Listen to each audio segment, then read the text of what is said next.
ये थी हमारी अंतर्राष्ट्रीय खबरें। स्थानीय खबरों के लिए चलेंगे प्राइम स्टूडियो।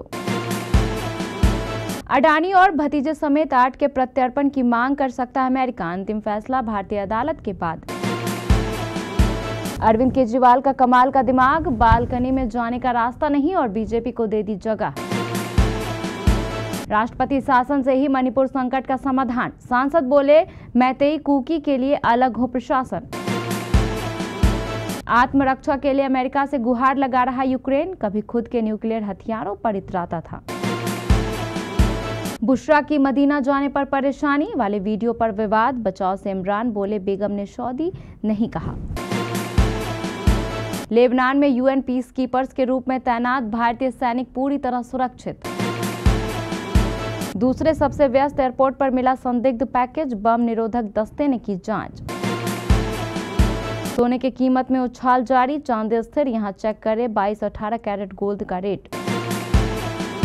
मोहिनी डे की वजह से अलग हुई ए आर रहमान और शायरा बानो की राहें। और देश के आगे कुछ नहीं, हर्षित राणा ने अपने गुरु को दिखाई आंख।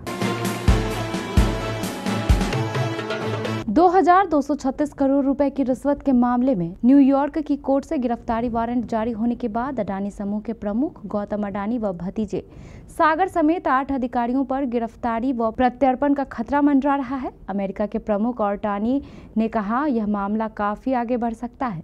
आरोपियों की गिरफ्तारी व प्रत्यर्पण की कोशिश भी की जा सकती है। वहीं अमेरिकी राष्ट्रपति के आधिकारिक कार्यालय व्हाइट हाउस ने कहा कि भारत के साथ उसके रिश्ते मजबूत नींव पर टिके हैं। अमेरिका भारतीय उद्योगपति अडानी पर लगे रिश्वत के आरोपों से उत्पन्न स्थिति से निपटने को लेकर आश्वस्त है। भारतीय मूल के अमेरिकी अटार्नी रवि बन्ना ने कहा कि अमेरिकी अटार्नी ब्रायन पीस को मामले में गिरफ्तारी वारंट जारी करने और इनसे जुड़े देशों को भेजने का अधिकार है। अगर इन देशों से अमेरिका की प्रत्यर्पण संधि है तो संप्रभु देशों के बीच द्विपक्षीय समझौते के तहत उस देश को आरोपी को अमेरिका को सौंपना होगा। इस प्रक्रिया का निवासी देश को अपने कानूनों के अनुरूप पालन करना चाहिए।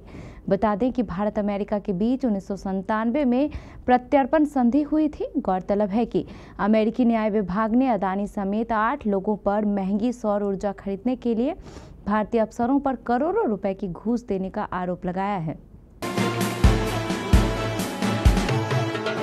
दिल्ली के पूर्व सीएम अरविंद केजरीवाल वाकई में लाजवाब हैं। आईआईटी वाला दिमाग राजनीति में एक बार फिर से लगाना शुरू कर दिया है। पहले भी आईआईटी वाला दिमाग लगाकर दिल्ली में 15 साल से काबिज कांग्रेस की शीला दीक्षित की सरकार को जमींदोज कर दिया था। वहीं दिमाग लगाकर पिछले 10 साल से दिल्ली में राज कर रहे हैं और तिहाड़ जेल से वापस भी आ गए। अब वहीं दिमाग लगाकर बीजेपी की सत्ता में वापसी के सारे अरमान पर पानी फेरने की कोशिश कर रहे हैं। बीजेपी जहां कल यानी गुरुवार को केजरीवाल का घर शीश महल वाले मुद्दे पर घेरने पहुंची थी, दिल्ली बीजेपी के तकरीबन सारे बड़े नेता इसमें शामिल थे ही। आप से 2 दिन पहले पार्टी में शामिल होने वाले कैलाश गहलोत भी थे, लेकिन केजरीवाल की चालाकी देखिए। जब बीजेपी के नेता उनके घर के सामने केजरीवाल मुर्दाबाद मुर्दाबाद के नारे लगा रहे थे, केजरीवाल उसी समय घर के अंदर बीजेपी को घेरने का प्लान बना रहे थे। आज उसको दिल्ली में लॉन्च भी कर दिया गया। 24 घंटा भी नहीं हुआ कि केजरीवाल ने बीजेपी को नया मुद्दा खोजने के लिए मजबूर कर दिया।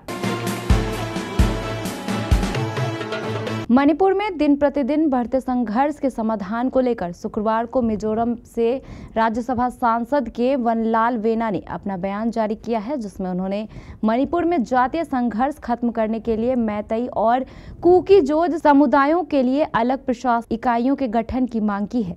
इसके साथ ही उन्होंने भयावह संकट को रोकने के लिए पहला और जरूरी कदम के तौर पर राष्ट्रपति शासन लागू करने का आह्वान किया है। भाजपा सहयोगी मिजोरम नेशनल फ्रंट नेता वनलाल वेना ने हिंसा रोकने के लिए पहला और सबसे जरूरी कदम राष्ट्रपति शासन लागू करने का आह्वान किया। उन्होंने कहा कि राष्ट्रपति शासन लगाना बहुत जरूरी है। इसके दौरान केंद्र को स्थिति का गहन अध्ययन करना चाहिए और मैतेई और आदिवासी समुदायों के कब्जे वाली जमीन का सीमांकन करना चाहिए। रूस और यूक्रेन के बीच चल रहे युद्ध को 1000 दिन पूरे हो चुके हैं और यह अब नाजुक दौर में पहुंच गया है। यूक्रेन ने बड़ा दावा करते हुए कहा है यूक्रेनी शहर द्निप्रो पर गुरुवार को लंबी दूरी की अंतर महाद्वीपीय बैलिस्टिक मिसाइल से हमला किया है।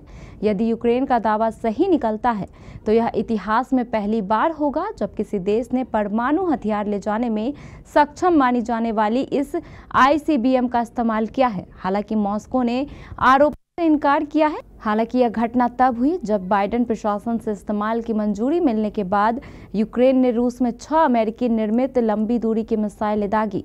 रूस ने इसे राष्ट्रपति व्लादिमीर पुतिन द्वारा खींची गई रेड लाइन को पार करना बताया है। दोनों देशों के बीच मौजूदा बढ़ते तनाव से परमाणु युद्ध का खतरा भी मंडरा गया है।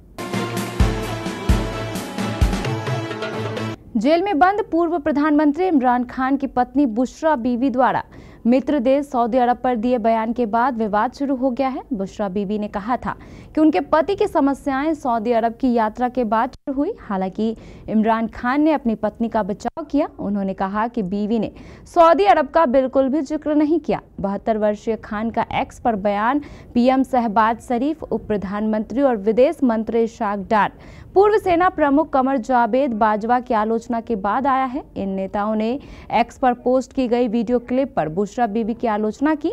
बुशरा बीबी ने बृहस्पतिवार को खान के सितंबर 2018 की यात्रा का जिक्र करते हुए एक वीडियो बयान जारी किया, जिसमें उन्होंने कहा कि खान की समस्याएं तब शुरू हुई जब वह मदीना गए और उन्हें अपने विमान से बिना जूतों के बाहर निकलते देखा गया।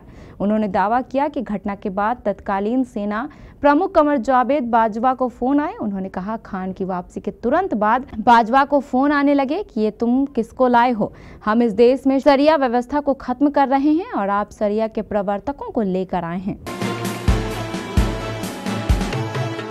लेबनान में तनाव बढ़ता जा रहा है। इसी बीच भारतीय सेना ने कहा कि लेबनान में UN पीस कीपर्स के तहत तैनात भारतीय सैनिक पूरी तरह से सुरक्षित है। Deputy chief of army staff lieutenant general Rakesh Kapoor ने कहा कि मिडिल ईस्ट देश लेबनान के संघर्षग्रस्त क्षेत्रों में तैनात भारतीय UN पीस कीपर्स सुरक्षित हैं। लेफ्टिनेंट जनरल कपूर ने जोर देकर कहा कि भारतीय सैनिक संयुक्त राष्ट्र के आदेश का कड़ाई से पालन कर रहे हैं और भारतीय सेना नेतृत्व द्वारा उन पर कड़ी निगरानी रखी जा रही है। हालांकि भारतीय वहां से निकासी पर एक तरफा निर्णय नहीं ले सकता है, लेकिन स्थिति बिगड़ने पर उनकी सुरक्षा और निकासी सुनिश्चित करने के लिए में तैनात ये शांति सैनिक अंतर्राष्ट्रीय शांति प्रयासों में भारत के बड़े योगदान का प्रतिनिधित्व कर रहे हैं।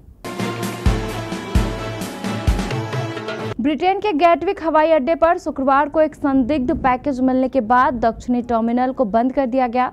मौके पर बम निरोधक टीम को बुलाया गया। जांच के बाद पैकेज सुरक्षित मिलने पर टर्मिनल को फिर से खोल दिया गया। यात्रियों के बाद ब्रिटेन का दूसरा सबसे व्यस्त हवाई अड्डा है। गैटविक लंदन से लगभग 45 किलोमीटर दक्षिण में है। इस घटना के कारण दक्षिणी टर्मिनल में कुछ समय के लिए हल्की और बंदी रही, जबकि उत्तरी टर्मिनल पर कोई असर नहीं पड़ा। जांच के दौरान हिरासत में लिए गए 2 लोगों को बाद में सुबह 8:20 पर हवाई अड्डे के दक्षिणी टर्मिनल पर सामान में एक संदिग्ध प्रतिबंधित वस्तु मिली, जिसके बाद मौके पर पुलिस को बुलाया गया। जनता, कर्मचारियों और अन्य हवाई अड्डे के उपयोगकर्ताओं की सुरक्षा सुनिश्चित करने के लिए मामले से निपटने के दौरान एक सुरक्षा घेरा लगाया गया। एहतियात के तौर पर हवाई अड्डे पर एक विस्फोटक आयुध निपटान टीम तैनात की गई। दक्षिणी टर्मिनल के आसपास की कुछ सड़कें बंद कर दी गई हैं। जनता को सलाह दी गई है कि जहां तक संभव हो उस क्षेत्र से दूर रहें।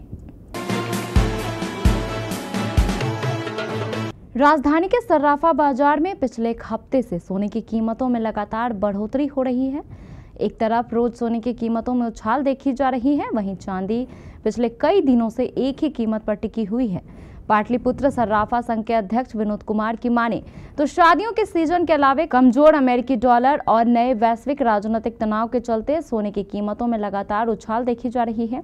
इनका मानना है अभी सोने की मांग बढ़ने पर इसकी कीमत और भी बढ़ने वाली है। इसको निवेश के नजरिए से भी बेहतर ऑप्शन माना जा रहा है। आज यानी 23 नवंबर को एक बार फिर कीमतों में बढ़ोतरी देखी गई। 24 कैरेट सोने की कीमत 77,000 रुपए से बढ़ते हुए 77,800 रुपए प्रति 10 ग्राम बिक रहा है, जबकि 22 कैरेट सोने की कीमत 71,650 रुपए से बढ़कर 72,350 रुपए प्रति 10 ग्राम है। 18 कैरेट सोने की कीमतों में भी बढ़ोतरी बढ़ोतरी दर्ज हुई है। यह 60,000 रुपए से बढ़कर 60,600 रुपए प्रति 10 ग्राम बनी हुई है। ए.आर. रहमान और उनकी बैंड मेंबर मोहिनी डे ने एक ही दिन अपने अपने पार्टनर से अलगाव का ऐलान कर हर किसी को हैरान कर दिया। ए.आर. रहमान और उनकी पत्नी सायरा बानो ने 19 नवंबर को अपनी 29 साल की शादी को खत्म करने का ऐलान किया। इसके कुछ ही देर बाद मोहिनी डे ने पति से तलाक लेने की घोषणा की। एक ही वक्त पर रहमान और उनकी बैंड मेंबर के अपने अपने पार्टनर से अलगाव की खबर ने नेटिजन्स की भौहें खड़ी कर दी।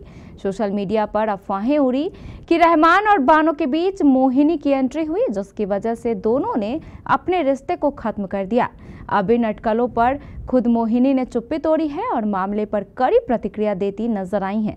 मोहिनी डे ने अपनी इंस्टाग्राम स्टोरीज पर स्पष्ट किया कि उनसे इंटरव्यू के लिए संपर्क किया गया है, लेकिन उन्हें कई बार स्पष्टीकरण देने में कोई दिलचस्पी नहीं है। उन्होंने लिखा, मुझे इंटरव्यू के लिए बड़ी संख्या में अनुरोध मिल रहे हैं और मुझे पता है कि यह वास्तव में क्या है। भारत और ऑस्ट्रेलिया के बीच ऑप्टस क्रिकेट स्टेडियम में पहले टेस्ट का दूसरा दिन चल रहा है। ऑस्ट्रेलिया के मिचेल स्टार्क और भारत के लिए डेब्यू कर रहे हर्षित राणा के बीच पहले सेशन में बातचीत हुई। स्टार्क जब बैटिंग कर रहे थे तो राणा उनको टेस्ट कर रहे थे। ऐसे में दोनों के बीच बातचीत हुई। हालांकि दोनों हंस रहे थे। दरअसल दूसरे दिन की सुबह हर्षित राणा जब मिचेल स्टार्क को गेंदबाजी कर रहे थे तो लगातार उनको परेशान कर रहे थे।